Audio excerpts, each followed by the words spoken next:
Hello and thank you for joining in on Life News. I am Jessica Ochai. The headlines. Nigeria will be peaceful before I leave office, says President Buhari. Senate takes decision on CBN's Naira redesign plan. APC presidential campaign flag off in Plateau. US announces Nigerian as under-16 coach. Alive TV. And now the news in detail. President Muhammadu Buhari on Wednesday, 16th of November 2022, reassured Nigeria will be more peaceful when he vacates office come 2023. Buhari, who met with security chiefs and top government officials in Abuja, said his administration would leave the country safer than when he assumed power in 2015. The president gave the assurance during the emblem appeal launch for the 2023 Armed Forces Remembrance Day celebration held at the council chambers of the presidential villa today. He also announced a 10 million naira donation towards the appeal fund, while calling on all Nigerians and corporate organizations to support veterans and families of the fallen heroes whose past sacrifices have kept the country together. Present at the event is Vice President Yemi Osinbajo, National Assembly President Ahmed Lawan, ministry heads and military and other security chiefs, among others. Meanwhile, the Nigerian Senate on Wednesday resolved to provide legislative support for the policy of the Central Bank of Nigeria (CBN) to redesign the Naira. The Senate's resolution followed a motion on the policy by the Chairman, Senate Committee on Banking, Insurance and Other Financial Institutions, Senator Sani Uba. They called on the CBN to carry out aggressive enlightenment, especially in the rural areas, to ensure that all Nigerians are made aware of the new policy, as such mass awareness would help Nigerians in the rural areas to comply with the policy so as not to lose their hard-earned income. The senators also urged the CBN to put measures in place in the face of universal financial technology, fintech, to ensure that the local populace are able to bank their cash with ease within the stipulated time. Despite supporting the move to redesign the Naira, lawmakers pointed out that the deadline of January 31st, 2023 to pay all cash in circulation into banks was too short. Moving on from that, let's join our correspondent Elizabeth Mutwang in Jos as she brings us a report on the APC presidential campaign flag off in Jos, Plateau State. Exactly 29 years ago, Jos was agog with a convention that saw the coming together of a Southwesterner and Northeasterner in the presence of late SDP presidential candidate MKO Abiola and his running mate Babagana King Ibe. And today, a historical reoccurrence is taking place right here in Jos at the Rangpam Stadium live. As you can see, there's a bogus crowd behind me. There's so much excitement, and we're here to witness the flag off of the presidential campaign of the APC presidential candidate Bola Ahmed Tinubu and his running mate Shatima. The event, which kicked off early in the day, saw throngs of supporters trooping in large numbers into the 45,000 capacity Rangpam Jos Township Stadium. The people who were in high spirits filled up the stadium as security agents strived to maintain order, and those who could not gain entrance filled the adjoining streets, causing gridlock. Recall that the day before this major event, the state government anticipated a gridlock and declared a workforce day. The Director General of the APC Presidential Campaign Council and Plateau State Governor Simon Lalong were elated as APC presidential candidate Asiwaju Bola Tinubu, stalwarts of the party including governors, members of the National Assembly on the platform of the party, as well as other party faithful arrived from within and outside the state. They were warmly received by their supporters.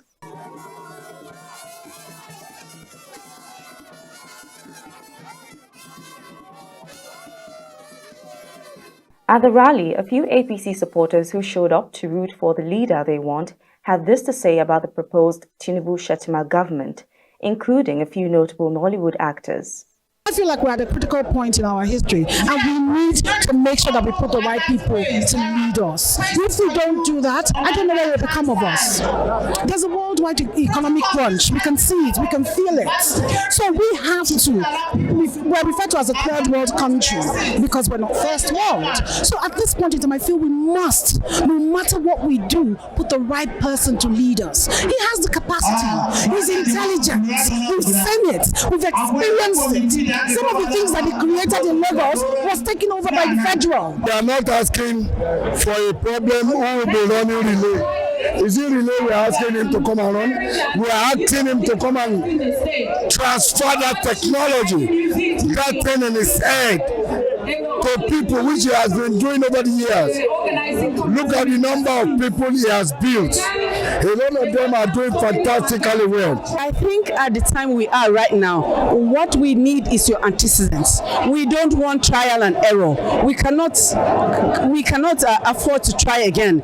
So he has proven himself. I mean, and APC has also done very well in terms of infrastructures. So I believe that if he comes in with his own knowledge and experience added to what is on ground, I bet you Nigeria will be tech. Abike Dabiri Erewa, CEO of Nigerians in Diaspora, also present at the event, announced the arrival of the President of the Federation, Muhammadu Buhari, to the event.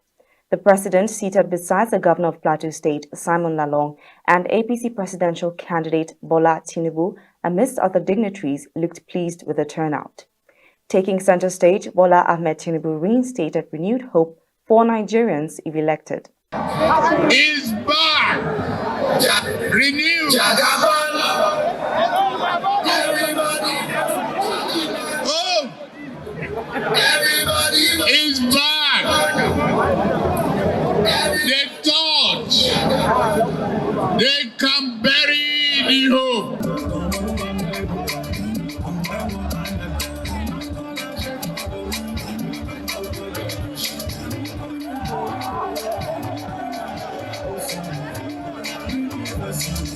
Elizabeth Mutfang reporting for Alive TV. We'll be going on a short break. When we return, our political correspondent, Adaf Talib Attar, will be joining me in the studio to discuss on the APC presidential campaign flag-off in Jos, Plateau State. Stay with us. Alive TV. Welcome back. Joining me in the studio is our political correspondent, Adaf Talib Attar, who will be discussing the just concluded APC presidential campaign flag-off in Jos, Plateau State. Welcome, Adaf, and thank you for joining me in the studio today. Thanks for having me, Jessica. Now, recently, APC just flagged off its presidential campaign in Jos, Plateau State, and you were present there. Right. By the way, how was the weather over there? Wow. You know how Jos is very cold and chilly. Makes you feel like you're in Europe or somewhere. I know, right? Yeah. Okay, now, moving on, would you respond to the crowd that was present and the preparations, the security challenges, and all that went down in Jos? Because from the footages we have, it seemed there was a large crowd and it doesn't seem to look like there were enough security. What are your thoughts on this? I think talking about the security, we had adequate security in terms of personnel. They had their the bomb squad, we saw the crack squad, we had all different segments of the security apparatus, represented there. But I think what we haven't gotten right up till now is the ability to organize rallies like this without it becoming overcloggy, if I should use that, there should be some form of crowd control, where journalists and maybe delegates and people that primarily important to the occasion would have access to, not like the way it was. It turned out to be like almost everybody was on the same page besides, the party chieftains that were on the podium. But, everybody was so close and it became a bit tight at the point. But I guess that's what rallies are for, to see how popular you are. Okay, now, away from that, for the fact that the presidential primaries was conducted keenly, do you think Tinubu got the kind of support he deserves from the other contestants and party? Oh, well, from the look of it, all the governors, 22 APC governors were there, some deputy governors, House of Rep members, and those that are actually vying for seats in this coming election. So it looked like he had the support of the party. It looked like one big family just having fun. They were the Nollywood guys were there, the musicians were there, so it looked like a political festival. Yeah. Okay, so the misface he made with the PDP, we saw a footage of when the presidential candidate for APC now was trying to say a prayer for the campaign. He made mention of PDP instead of APC? Jessica, is that a fact? Did he actually say PDP? He said He started and okay. but he got himself back. It's a slip of tongue. In my opinion, anybody can have a slip of tongue. He was saying it, but he corrected himself, and but you trust our press. They're going to take a dive and a bite on that. So, but I think he got back on track when he started saying it, and at the end of the day, the crowd understood that and that was it. His point was that his point was cut across. Definitely. Okay, now generally speaking, how would you assess his speech that he gave at the campaign rally? Okay, the speech was okay. He praised the president, the sitting president, President Muhammadu Buhari. He highlighted how President Muhammadu Buhari was brought in to come and run, and made comparisons with the UK, France, and Great Britain. When they had issues in their economy and their country, they needed retired military personnel to come take the country out of the woods. And he made that point. And of course, he highlighted some of his achievements, particularly on terrorism. Nigeria had about 17 local governments that were ceded to terrorists at that point. And Tinubu he elaborated on how Buhari was able to recover those lost territory, and talked about the economy, just bits and pieces of everything that really matters. So, and rallies usually, rallies are just there to kind of show how the party is popular. It's more of a fanfare. So it's not a place where he's going to start telling you, reading out his manifesto. So I think he did a good job with that. All right, thank you very much, Ada, for joining me. Thanks, Jessica. You should have been there anyway. I should have, maybe next time. Yeah, hopefully. All right, thank you so much.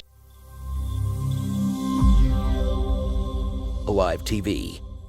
And on the foreign scene, a missile that hit Poland was probably a stray fired by Ukrainians' air defenses and not a Russian strike, Poland and NATO said on Wednesday, easing global concern that the war in Ukraine could spill across the border. Nevertheless, NATO's chief said that Moscow and not Kyiv was ultimately to blame for starting the war in the first place and launching the attack that triggered Ukraine's defenses. NATO ambassadors were holding emergency talks to respond to the blast on Tuesday that killed 2 people at the grain facility in Poland near the Ukrainian border, the war's first deadly spillover onto the territory of the Western Military Alliance. Polish Prime Minister Mateusz Morawiecki said Warsaw might not need to activate Article 4 of NATO's treaty, which calls for consultations when a member country considers its security under threat. Moving on to sports. The United States Soccer Federation has named Nigerian tactician Michael Nsien as the new head coach of the nation's under-16 team. The former professional soccer player who resides in the United States was placed on a 3-year contract to oversee and manage the activities of the minor national team. The Nigerian-American has been FC Tulsa's manager for 4 seasons, guiding the team to the MLS Cup playoffs. Nsien becomes the first Nigerian to take charge of the U.S. under-16 men's young national team, with over 23 years of experience as a player and coach for the teams in the United States. The 41-year-old, who is of Nigerian descent but born in Oklahoma, is regarded by his American colleagues as a trailblazer for black coaches in a field where there aren't many of them. And that's all we have for you at this hour on Alive News. But before we go, a recap of the headlines. Nigeria will be peaceful before I leave office, says President Buhari. Senate takes decision on CBN's Naira redesign plan. APC presidential campaign flag off in Plateau.